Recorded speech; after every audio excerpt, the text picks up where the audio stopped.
Well, Mark Carlotto is an engineer. He's a scientist, an author with 40 years of experience in satellite imaging, remote sensing, image processing, and pattern recognition.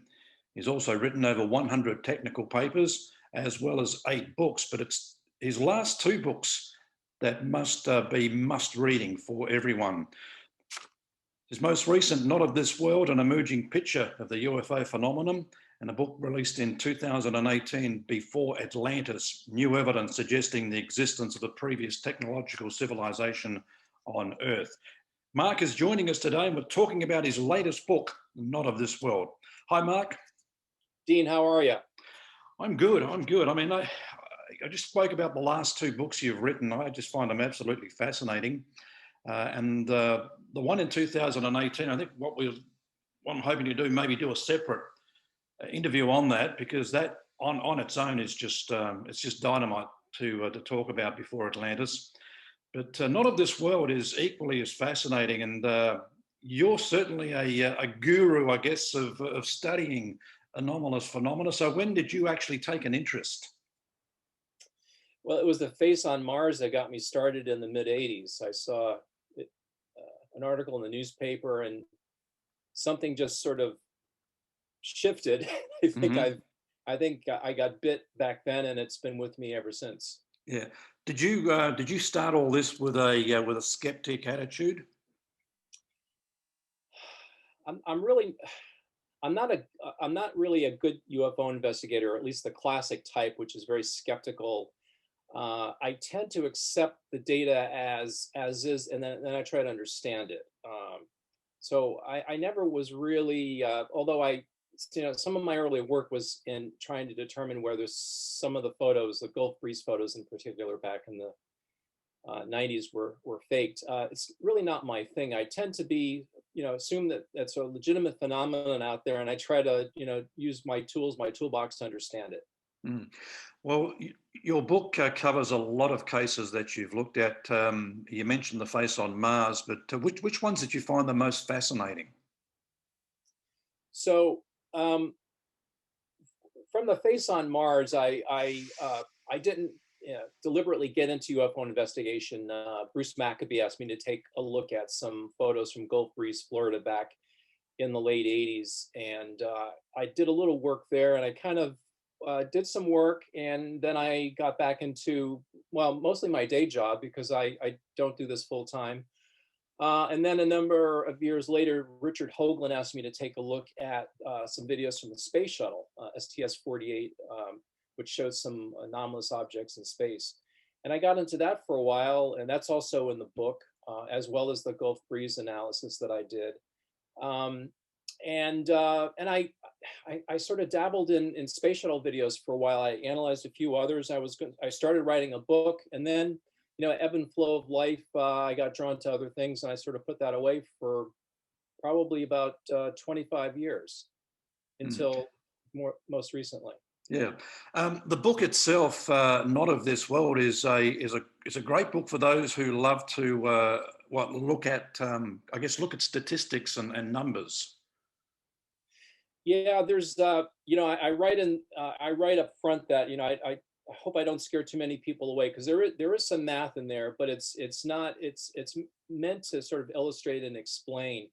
But you can skip over it. But there are tables and graphs, and there's a lot of pictures. There's, I think, Mm-hmm. close to 100 figures. Yep. And I tend to prefer figures to doing a lot of talk. If you can't explain things with a couple of good figures, then I think at least for me, I have to have data.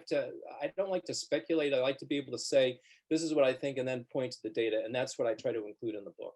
And that's one of the reasons I love the book so much too, because of the figures that you included, the pictures. And I think in the UFO field, people love to see what's written backed up by an image. Right. I mean, and that can be a little hard to do in a book. It's really better with video, and for that reason, actually, like I did in some of my other books, I've started a web page and blog where I put videos up and other information to supplement the book. And yeah, maybe we can talk about that a little bit later. But I think the video data, because that's really what people are reporting now, are videos, right? It's not Yep. so much photos. If if you've got your phone running, you're taking a video, and that is much more informative than a single picture. Yep. Yep. So after studying all these pictures and looking at all the facts and figures, I mean, what's your verdict? Are UFOs real? There's a yeah, there's a real phenomenon out there, and um, and it's complicated. There's a lot of aspects to it. It's clearly existed for a long time, going back to biblical times, even before the Vedas talk about events that you know that writers like von Daniken were quick to, and at the time it made sense to popularize and explain these as ancient astronaut theories, because it was a space age. That's kind of how we thought about things. But when you think about it, references to things happening, thousands and thousands of years ago, it suggests that if there is an extraterrestrial race out there, they've been around for a very long time. And if that's the case, why? And this is a big part of the book. I talk about SETI, and I examine the premise behind SETI and what we have discovered and have not discovered. And there's an inconsistency between that and the UFO phenomenon. Hmm. And based on that, my conclusion in the book is that extraterrestrials are I should say UFOs are not extraterrestrial, but there's something else. Yeah. Well, I was going to talk about SETI later on, but I might as well bring it up now. I mean, what did you conclude about the work that SETI's done? Do you think they've been manipulated over the years? And if they did discover alien signals, do you think that they would be allowed to share it with the public?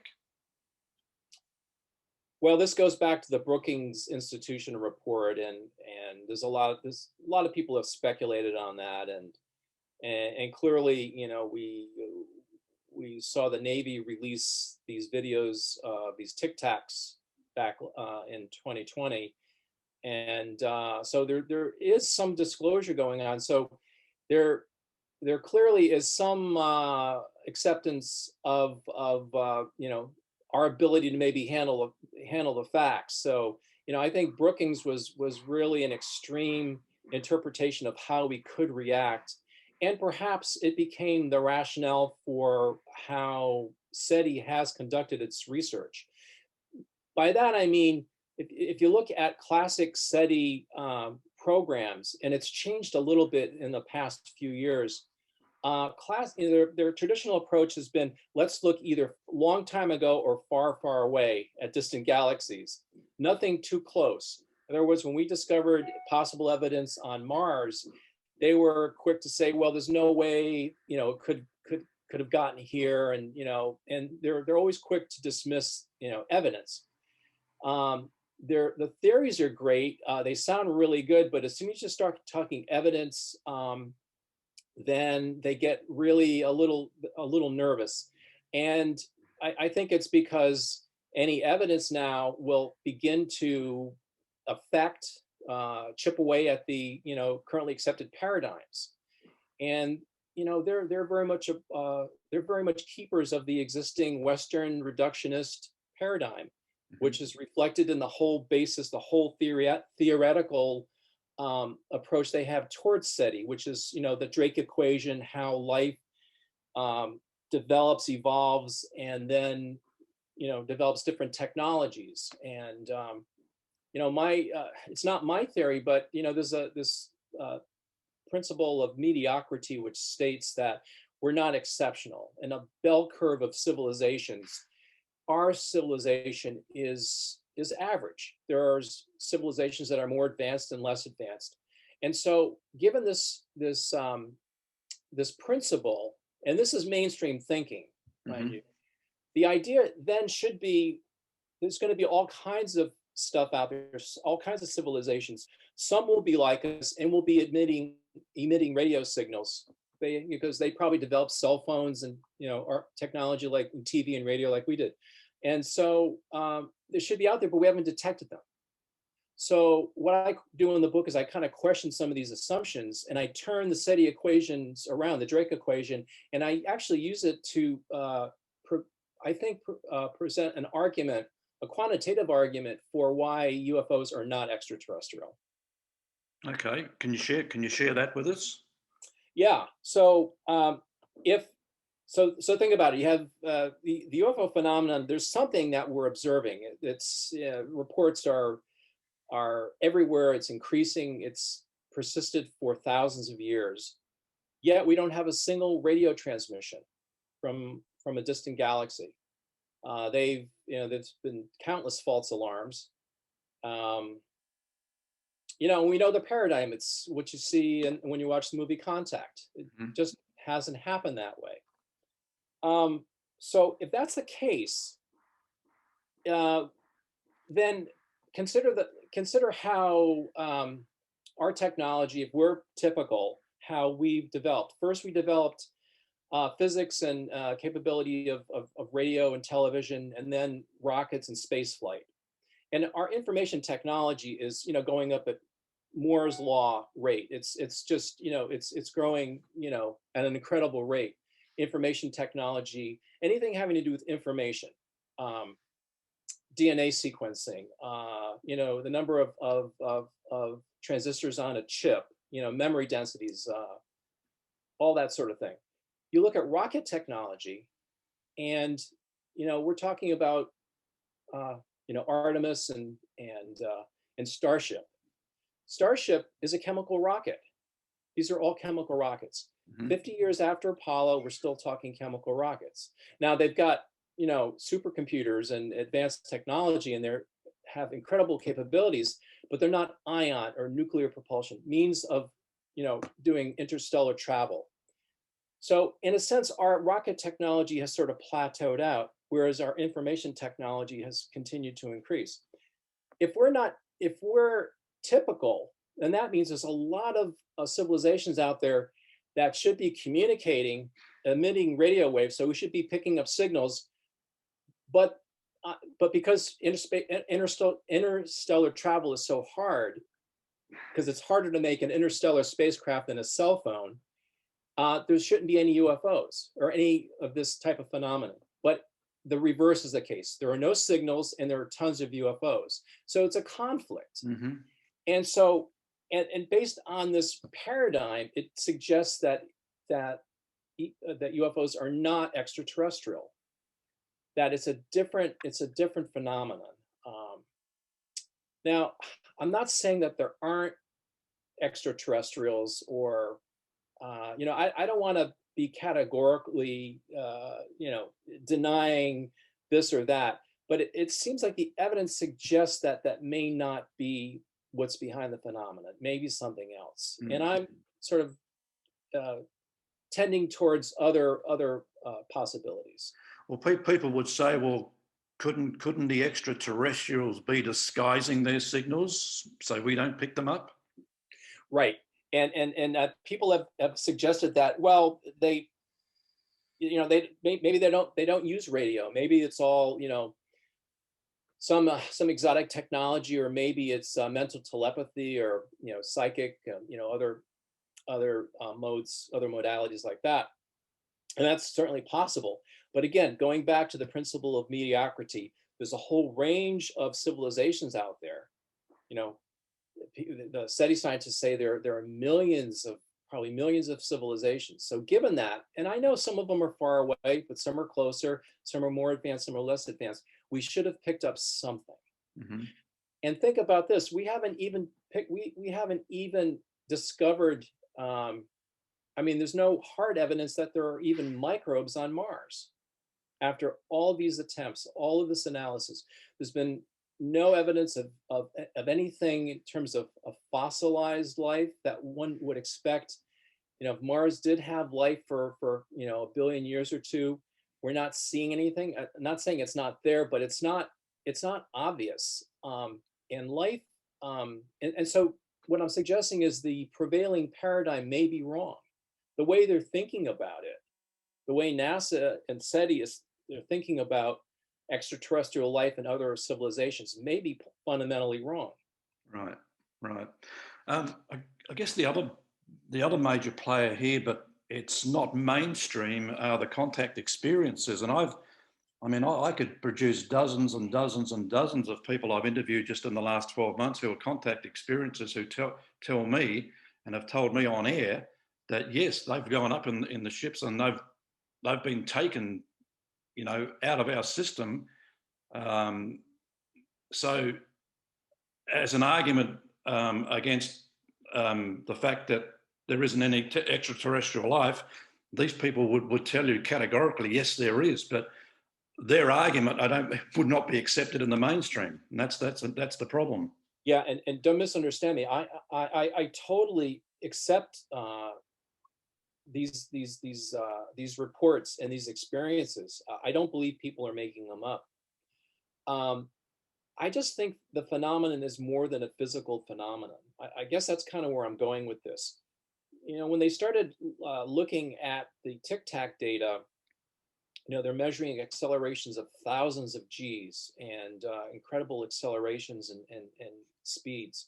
And even going back to the shuttle videos, this is probably the most extraordinary thing. Is like some of the speeds involved were like way beyond what I expected, and so I was a little reticent to sort of push the hypothesis that these were UFOs or anything that we could have developed, because a human occupant would have been crushed subject to some of these accelerations. So clearly these vehicles, and there's a really dramatic case. The UFO series of UFO sightings in Jerusalem are quite remarkable, and they exhibit similar flight characteristics as Tic Tacs. And it's this, and what's common in all these are these tremendous accelerations, and there's no physical signature. There's no sonic boom. There's not a sound. And so this suggests it's not happening in our physical reality. It's not a craft. Mhm. It's not a spaceship. Um, Jacques Vallée, this very famous UFO researcher, characterized UFOs as holograms with mass, just the way they move around. It's almost like a projection of something. So I think what's going on is taking place, but it's not taking place in this physical reality. No, I mean, see, we're starting to kind of talk pretty deep at the moment, and it's getting to a stage where people's brains can start hurting trying to think of what we're trying to explain here. But I mean, could they possibly be interdimensional? Well, yeah. So I think, and I talk about this a little bit in the book.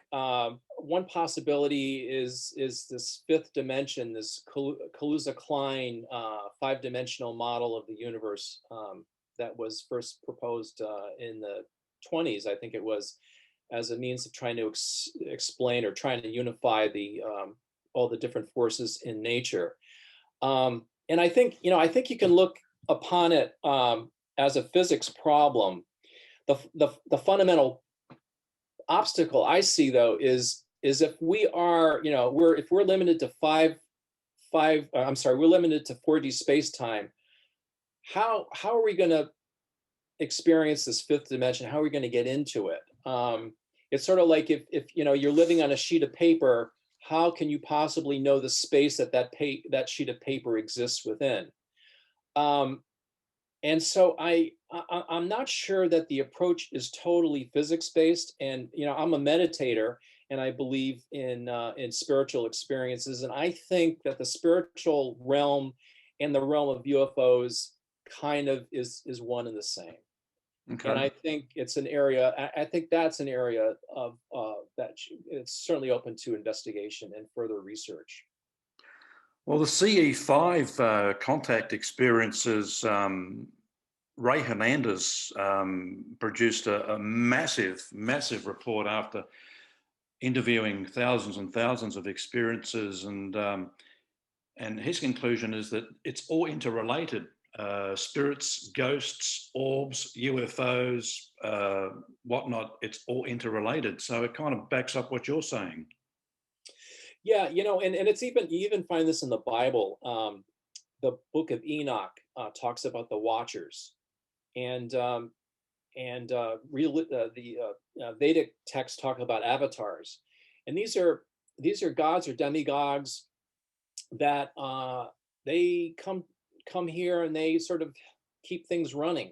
Um, Sort of like, there was, and this is, in a Eastern view of the universe, worlds and cycles of the universe involve creation, sustainment, and destruction. And during the sustainment phase, which is where we're in now, the universe has been created. It hasn't ended yet, but we're somewhere in the middle. That there uh, these gods, these demigods, avatars are here to kind of keep things running. And maybe the Watchers are literally watching over our nuclear weapons facilities to make sure that we don't do anything stupid. Um, and so I think this is certainly one component of it. In the Book of Enoch, they talk about these heavens, these different planes of existence, and there's heavens and hells, and there's spiritual beings, and there's blissful states and experiences, but there's also hells. And so, and all these exist in other, it's not up there, it's not down there, it's not on another planet, Mhm. it's somewhere else. And Right. perhaps that's in a fifth dimension, if you will, in a different dimension. And so, yes, long answer to your question, I think interdimensional is the way to go. But exactly what that means, I think, has to be refined. Right. And you talk about the watchers watching us and making sure that we don't, I guess, blow ourselves up. But you also talk about previous civilizations existing before humans came along. I mean, did they blow themselves up out of existence as well? Are we talking about before Atlantis now? Yeah, yeah. Uh, Well, I guess we can kind of touch that and we could tie it go. in. We could touch it a little bit. Yeah, I mean, it's kind of funny when I wrote before Atlantis. I had just done an Ancient Aliens episode. I was kind of like back after having checked out for a while, and I did something, and it's like so much. It's like things really hadn't changed since Von Donigan. It's like it's become this whole industry now of Ancient Aliens, and I Hmm. thought, I'm going to approach this whole um, previous civilization thing in a different way and say, okay, forget about Ancient Aliens. Could it have been previous species, previous earlier hominid species, for example, Denisovans, and perhaps other yet to be discovered subhuman subspecies. And that's kind of my premise to go. And so rather than assume everything was Ancient Aliens, it's like maybe there's just been a continuation of species on Earth that have been disrupted, punctuated by cataclysmic events. And the ones what I focus on in the book is pole shifts, because the book Hmm. is all about looking at alignments. It's more of an archaeological investigation than anything else. But and so that was the tact I took there. And so here it's like, okay, I put that assumption aside. Now let's consider the possibility that there is something else. I don't want to limit it, but I didn't want to limit it to ancient astronauts. It's like, let's, what could it be? And I think where I'm kind of going is that it's more than ancient astronauts, because I don't think they came from necessarily from this star or that star. There may be out there, but I think I think the unknown here is not with a little u. I think it's with a big U. And I Right. think it's like I say in my book, I think reality is something completely different from what we think it is. Okay. Let's talk about the soft disclosure apparently going on at the moment, the Tic Tac videos. I mean, we saw 4 years ago the New York Times released that story on those Tic Tac videos, and we had others released last year, um, and lawmakers want a report from the Pentagon by June 1st on what UFO information they've got. I recently heard Marco Rubio kind of starting to backtrack a little bit because I'm not sure whether June 1st is going to be the date that they release anything, and that may even be put back, but I'm not holding my breath. But I mean, is this all part of a, I think you describe it as a gradualist approach to disclosing what they know? I don't think there's necessarily any plan. Um, I think on the one hand, I'm totally open to the idea that that UFOs, that technology's been recovered. So there is some physical instrumentality, some component to it, but they haven't been able to figure it out. Because in my cynicism, I believe that if they had, it would be, Toyota would have an anti-gravity car. Mm-hmm. This technology would be commercialized. It's not. So I think there's more to it than that, and I think they've been trying to figure it out.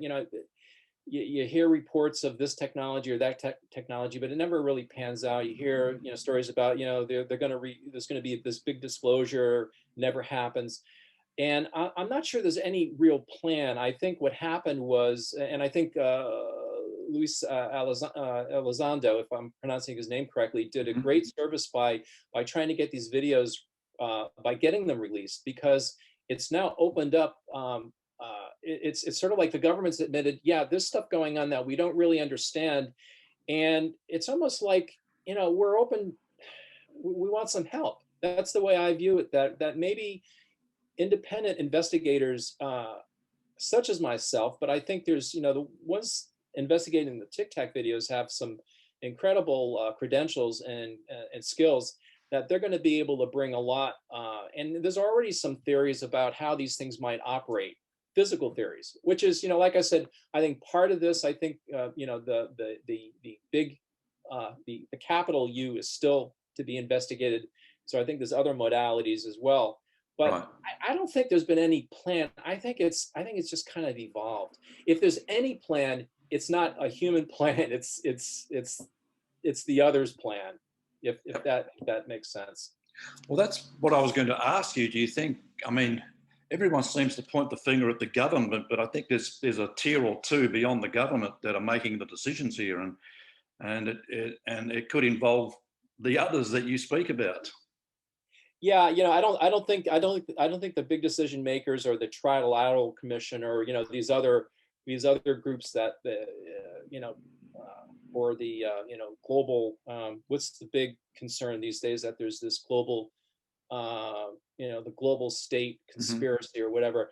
I think the organization, it's not I don't think it's an organization. I think it's a level of consciousness that is just beyond our day-to-day normal state of consciousness that we experience on this planet.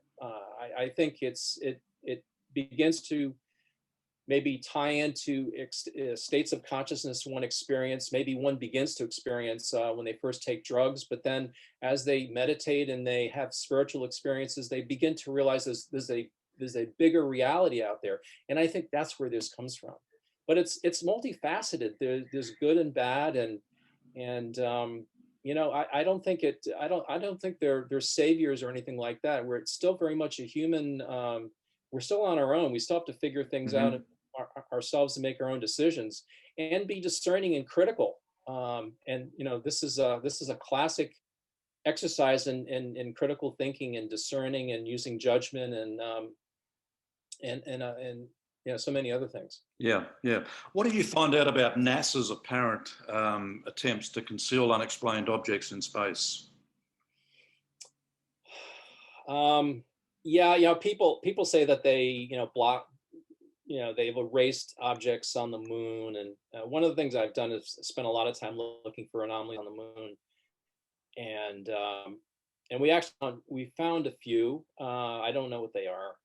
Um, but there are people that say, well, there's cities on the moon and all this other stuff, and you don't see them in the pictures because they've been erased. um, I think that'd be really hard to do. It's sort of, it's like if you tell a lie, it's really hard to cover it up because you have to keep manufacturing other lies to keep the lie. So I think transparency is the easiest course. And I don't think there's really anything on the surface of the moon. Could there be something below ground? Possibly. I think some of these skylights, these caverns that they've discovered, um, might, and they've discovered on Mars too, these underground spaces could possibly contain some artifacts, or maybe there's some UFOs lurking in there. Who knows? Um, but I don't think they're really actively concealing or altering data. The whole Mars investigation thing. We met with them before they reimaged the face. Professor Stan McDaniel and I met with the project manager in Pasadena. It was like the week before they were in the aerobraking phase, and it was like the week before they were going to image the face. And we said, we'd like you to, take some pictures. And they said, hey, look, we're going to do our best to do that. And they did, and they released this image of the face, and they enhanced it in a really bizarre way and passed it off as just a rock formation. And they sort of settled it once and for all in the public's mind. But it turned out that they really hadn't. It's like if you tell a lie, or you say something first, that's what people remember. And Yeah. so after the fact, we did a lot of analysis on not just that image, but others that show the face was still remarkably architectural, that it had symmetrical and architectural features to it. And but that was lost. And so yeah, they know how to play the game for sure. But what's great is that they don't totally control the game, because the data's out there, and people like myself and others can do what they do and come up with alternative hypotheses. And that's all we can do right now. And I'm happy that the internet has given us that ability to do that and to share information. So I don't really care what NASA says. I don't care what the government says with this.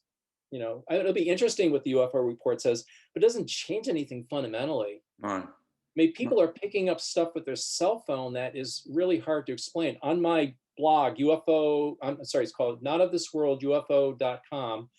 I have a little study I did of some video taken by a woman in Texas of some really extraordinary optical phenomenon. I don't know what it is, that she took with her cell phone. So regular cell phone video. Yeah, sorry, it's amazing. It's amazing. Amazing. Mark, I was 9 years old when I watched the moon landing, Neil Armstrong walk on the moon back in 1969, and I thought back then, even as a child, I thought, gosh, by the time I'm 50, we'll probably have cities on Mars and probably even beyond. But the Apollo program was scrapped. The space shuttle program was eventually had its legs taken out from underneath it. And what we've got now seems to be pretty much dumbed down. Do you think perhaps back then they were getting too close to the truth? And again, the powers that be behind the scenes maybe ordered NASA to pull back. Wow, that was 51 years ago, and I'm thinking in that time we should be further advanced than what we are now. Yeah, I mean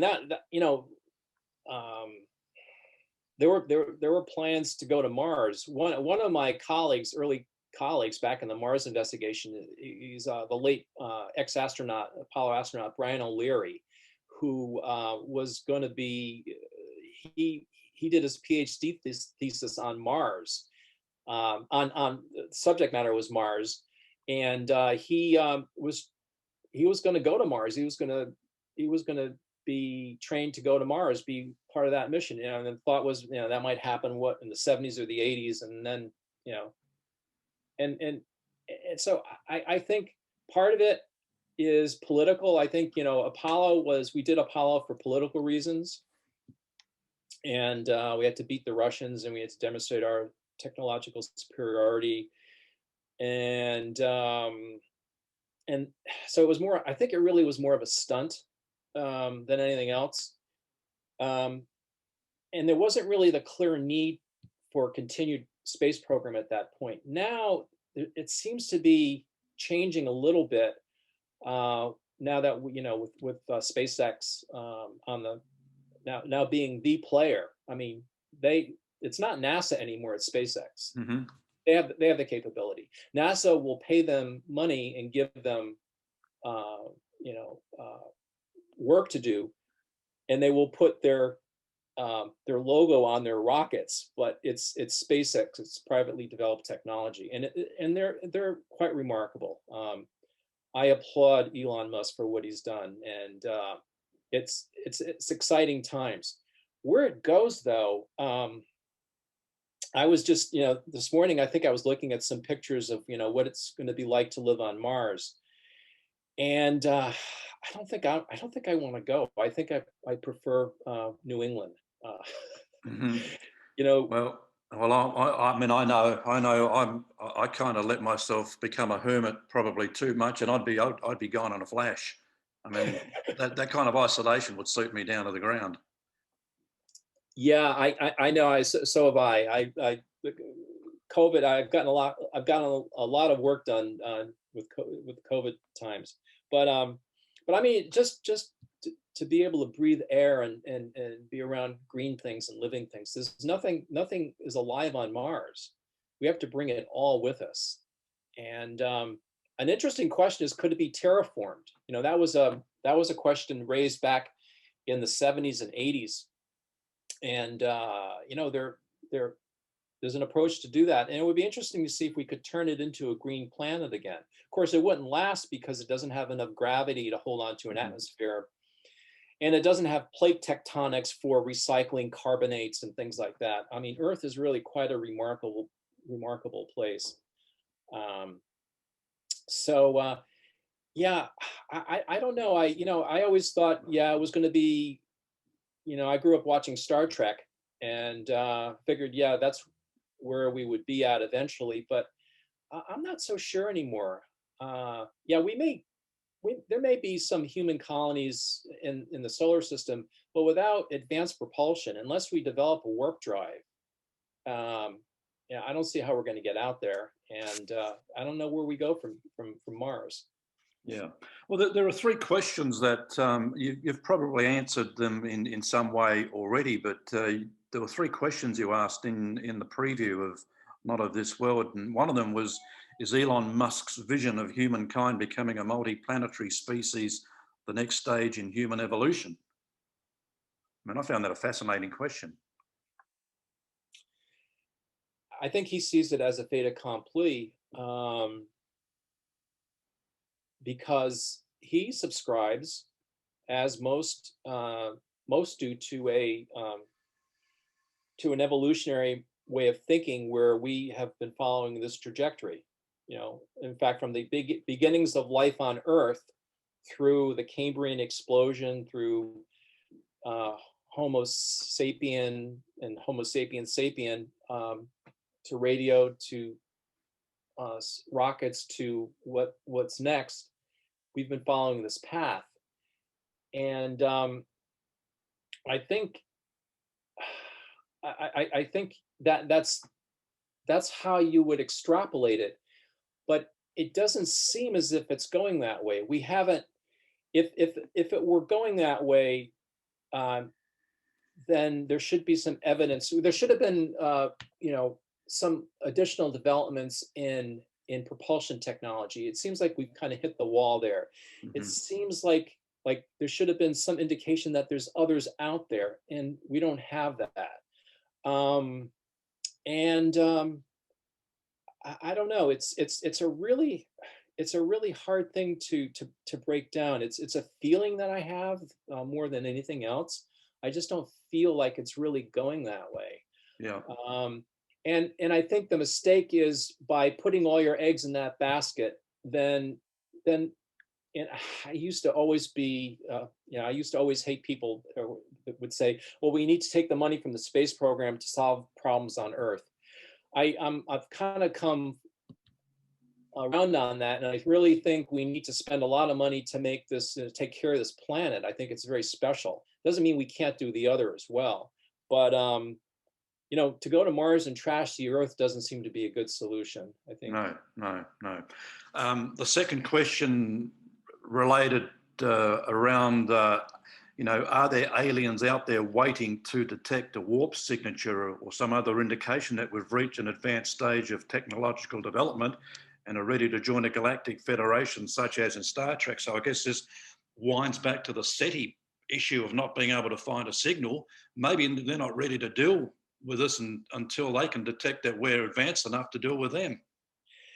Yeah, it's interesting. There's a James Deardorff back in the 70s, I think, proposed what was called the embargo hypothesis, that there hasn't been any contact because we've kind of been in a state, we've been quarantined, we've been isolated by the extraterrestrials because we're not quite there yet. His hypothesis was that disclosure would be a gradual process, like you mentioned. To make their presence known over a period of time. But to your point, it's possible that it's sort of the reverse. I mean, that could exactly be what it is. And because we haven't emitted a warp signature, or that's maybe more of a metaphor. Maybe we haven't demonstrated that we've actually become true human beings. We're still quite primitive in our mindset and our culture and our behavior. Maybe once we demonstrate on a global scale that we're humans in the true sense of the word, that they'll reveal themselves to us. Yep. But I don't know. Yep. That's I talk a little bit about that in the book, but I think a lot of people talk about and speculate about that. And so what I try to do in the book is really stick more to the cases and the data and the analysis, because that's sort of what I do. I mean, I'm just giving you sort of my opinion now. Yeah. But it's, what I do is I'm really very interested in the data and the analysis. That's for me what's really quite compelling right now. Right. Well, the third question you asked is one you've already asked several times on this segment. Or is reality something completely different? And that again, it takes a bit to get your head around that question, but it's fascinating. Well, there's the question: when people have spiritual experiences, they say, "Well, I'm a human having a spiritual experience." I believe it's the other way around. I think we're spiritual beings having a human experience, and I think I think discovering that, I think the UFO phenomenon may be a way of getting some people to see things in that way. I mean, others who have more of a spiritual or metaphysical bent don't need that. They just feel, or based on their experiences and their predilections, they're open to that idea. But maybe some people have to be shown in no uncertain terms that, hey, this is what you think life is, reality is, and there's something completely different that just blows away that paradigm. And I think UFOs are blowing away that paradigm. That Western, this evolutionary thinking that we're the latest and greatest. And what I talk about in Before Atlantis is that there may have been previous civilizations on Earth that were just as advanced. So we're not the greatest. We're just the latest, advanced technology on the planet. Right. Yeah, I love that. We're spiritual beings having a human existence, and I mean, I've done a lot of research in recent months on near-death experiences, and basically that's just confirming to me what you just said. Yeah, and I think, like you said, about the comment that I forget who it was that made about how all these things are one and the same. Ray Hernandez at s.e.t.i. Yes. Yeah. You dedicated a chapter in the book, and we're just about out of time, but you dedicated a chapter to crop circles. So would you conclude there's a correlation between crop circles and UFOs? I I almost did it to poke the s.e.t.i community, because they're just so critical and so dismissive of stuff like that. And I had the opportunity to know some circle investigators back in the 90s, and they shared, one of them shared the Oliver Albert Castle video with me that shows these balls flying around and this thing forming. And I didn't really have the tools or the interest necessarily at the time to explore it.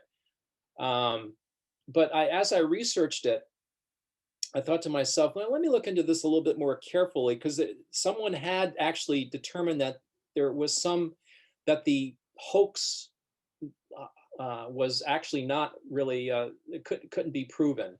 And so I looked at the data and I thought, let me use some of the same techniques. And I think, when you expand, if you look at some of those photos there, what I show, it's easier to see on a video, but when you expand the formation of the circle as these balls are moving around, you have to do some image processing first, but you actually see, if you stretch this thing out, because you're looking at it from the ground level, if you stretch it out to simulate what it looks like from above, there's a circle forming, and it matches the circle that was photographed there overhead the next day. So I don't know how you do that. This is in the 90s with, there was very limited CGI back then. Yeah. Yeah. So, yeah. But I just, it was another example, and it was sort of serendipitous. I didn't really plan it. The book kind of evolved organically. It actually started off as being UFOs in space. I was just going to talk about the shuttle videos, and then one thing led to another. And I was looking into the whole SETI thing, and I came across this quote, and it was like, these guys really hate this stuff. And it's like, let me take a look at this video, see if I can show a correlation. And, facts speak for themselves. There seems to be some correlation there between these balls of light flying around.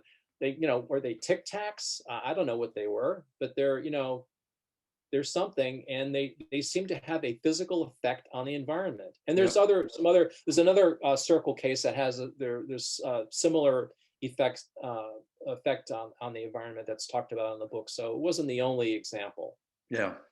Have you done much study or research into the contact experiencer phenomena? I mean, I'm not even know whether that interests you at all. I haven't actually. The reason I got out of UFO, the reason I didn't even pursue it in the first place, is that it kind of freaked me out, and it's not something that I really choose to dwell on. I think we have our own heavens and hells, and I think that's a part of it. I feel for these people. I don't think they have any control over what's going on. No. But I'm an engineer, not a psychologist, and I'm doing what I feel pulled to do, and what I can do, and I think the insights that come from that, it's all, I think this is all one equation. Everything has to add up, right? I think that's just another aspect to it, but it's not something that I feel drawn to myself personally. No. Right, Mark. Do you want to give out your blog address again? Sure. It's Not of This World, which is the name of the book. Not of This World, UFO, all one word, .com. And there's a link to get to the book. There's 3 articles I posted. 2 are somewhat related to the book. And I mentioned this new posting on some data that someone shared with me a few weeks ago that I've analyzed, showing looks like something like a UAP phenomenon in South Texas. And I'll continue to update that. If you go to beforeatlantis.com, that's the blog that goes with my previous book, and there's probably 20 articles there. So I share a lot of data, a lot of research that goes beyond the original publication. Yep. Because you don't stop, really. I mean, you just keep going. No. So it's ongoing, and yeah. Is there another book in you? Oh God. It's the spring, and I want to go outside and dig in the garden and plant things, and need to take a break. I'm sure there is eventually. But might be time to find a sandy beach somewhere and just lay on it for a while. Exactly. You're obviously a very busy man, and we appreciate your time. It's precious, and we want to thank you for joining us today. Well, thanks for having me. I really appreciate it. It's great talking with you. Mark Carlotto joining us today. His latest book is Not of This World, an emerging picture of the UFO phenomenon. And of course, the book before that was Before Atlantis.